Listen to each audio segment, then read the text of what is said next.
Well, hello everybody. Pastor Andy here. Welcome to Making It Simple. Great to be with you on this beautiful Monday. I hope you had a great weekend and looking forward to being with you as we start this new teaching today about faith. Now, when we hear that word, it is associated with so many different things. I mean, we can see it as a generalized religious term. That's not my faith system or whatever the case. Somebody's name could be faith. But when we get down to understanding what it really is, it is trusting in something. How difficult is that today? If we're honest, it's very difficult. That's why a relationship with God, that is why understanding who the person of Christ is so vital. But we can't understand that if we don't dive into the deep end. If we only stay in the shallow, if we only just tread a little water or doggy paddle, if you will, we never really understand the depth and the beauty of what lies beyond. You think of diving and snorkeling and scuba diving and all those kind of different things. If you're only at the surface and you're just looking out at the water, that's beautiful. But man, when you can look under it, it is a whole different world. It's unbelievable. That's what our faith is. Our faith is, again, it could be a very surface thing, I believe. But does it change your life? See, it's one thing to believe or acknowledge that something is real. But to have faith in it means I trust in it. I'm actually leaning on that. We're taking this teaching series for the next couple of lessons from the book of Genesis, the beginning, if you will. And it says in Genesis chapter 15, which is our basis for this study, we're looking at Abram. These are the days before he is known as Abraham. So I'm asking you right up front. Sometimes when you read, you get kind of tripped up. If I say Abraham, forgive me. I'm not trying to misquote scripture. But it says this, after all these things, the word of God came to Abram in a vision. He said, do not be afraid, Abram. I am your shield. Your reward will be grand. So God is talking to Abram. He's saying to him, trust me. I am your shield. In other words, as you go forward, as you pursue those things that I have called you to, as you pursue life, as you pursue the things that are ahead of you, I'll take care of you. You can trust me. I am your shield. When we think of a shield, we think of a place, a thing, an item, some type of barrier that provides protection. When I was on the road, most of you who know me know that, and those of you who have followed this ministry realize that I've talked about my law enforcement career. It was a big part of my life. And sometimes if you had to enter into a dangerous situation, you had to have a shield in front of you. And that shield would protect you from different things that may be coming at you, bullets or whatever the case, rocks or different stuff. God is saying to Abram here, I am your shield. What does that require? Faith. Do I really believe that? Do I really trust that? Or is it just words? Because there's a difference when it's just words. Abram said, God, what are your gifts? How do they benefit me? What is the long-term benefit of this as long as I'm childless? We have to understand culture here. Being without a child, not having an heir, an offspring, if you will, was not only societally looked down upon, but it was a point of real discouragement in some people's lives that they couldn't pass their things on, not necessarily physical, tangible items, those two, but their life, their experiences, their wisdom, all those. He said, what good is all of this if I am childless? And Eliezer of Damascus is going to inherit everything. This was a servant who worked for him. Abram continued See, you've given me no children, and now a mere house servant is going to get it all. He wasn't real excited about that. So he's saying, okay, I know what you've said, and you've told me, don't fear, don't be afraid, but I don't see it. Do we struggle with that? Yes. Yes, that is why faith is not a mere acknowledgement. This is an implementation of what it means to actually take a step out. We've talked about before Peter walking on the water. It absolutely required him to get out of the boat. He could not sit in the boat and say, well, I believe I could do it because Jesus said I could do it. He's out there. But man, I mean, that's not logical. That's not scientific. That's not human.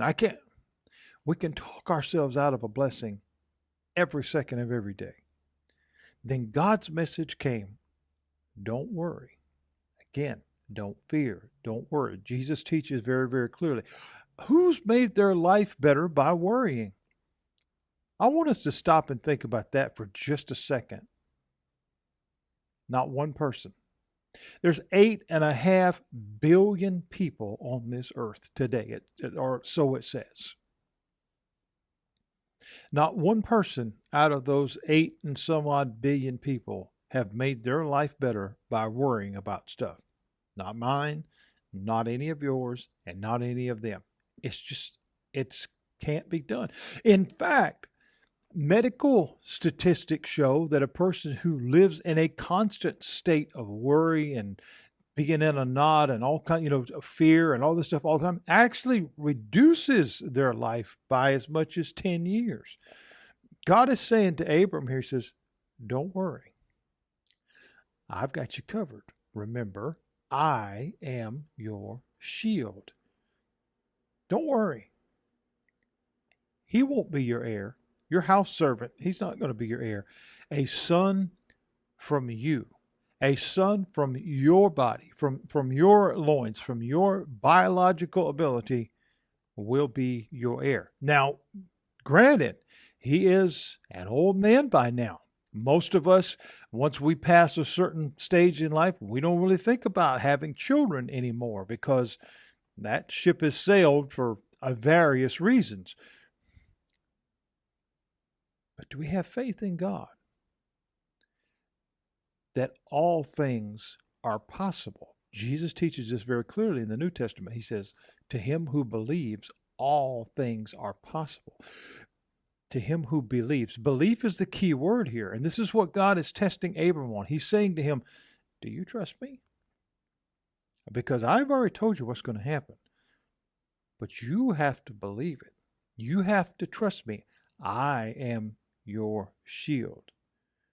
And it says, then he took him outside and he said, this is God taking Abram outside. He said, look at the sky and count the stars. Can you do it? Most of us could not.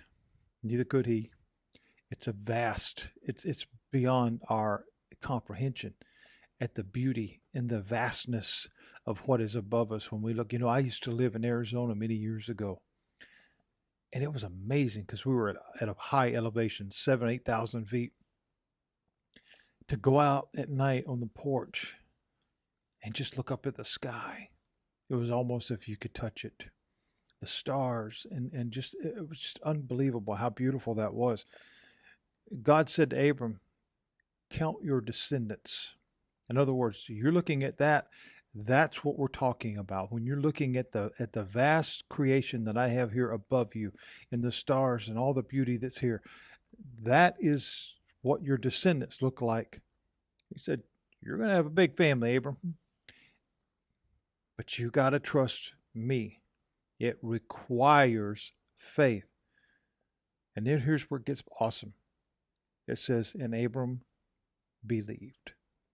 He believed God, and God declared him as set right with God.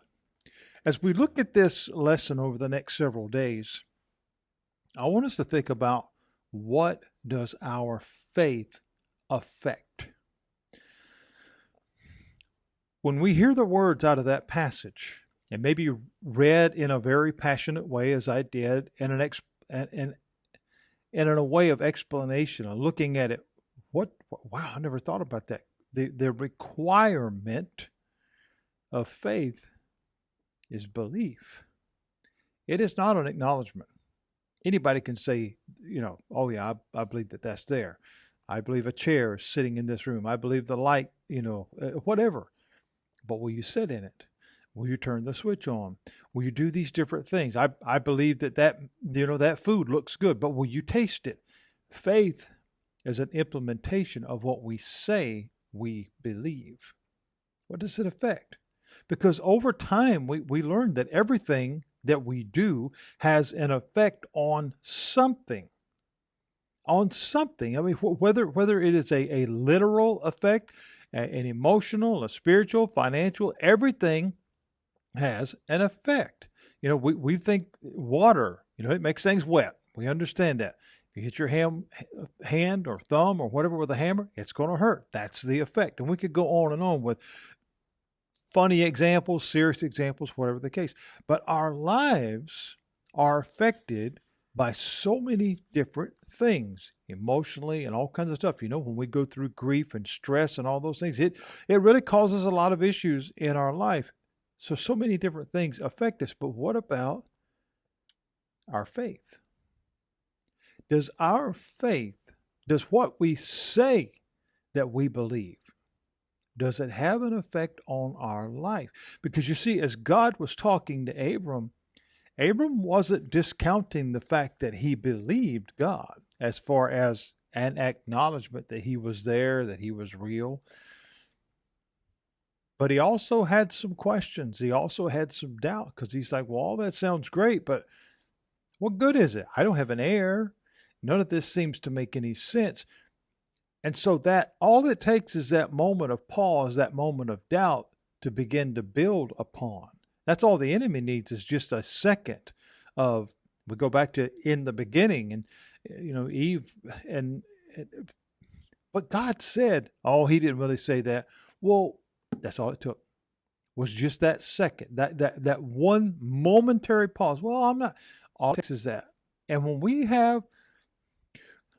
have solidified our faith in the things of God, in other words, if God said it, I believe it, that settles it, it changes the projection of the next steps. That is not to say we become superhuman or supernatural or never have the ability to worry or doubt again, but rather when our faith is in effect, when our faith is being implemented into our life, it begins to change things, because then we know, as God was saying to Abram, don't fear. Don't worry. I've got this. But that comes back to, do you really believe that? And if you believe it, do you trust it? Do you lean on it? That's where we'll pick back up tomorrow. God bless you. Thank you for joining me here today at Making It Simple. I'll see you tomorrow.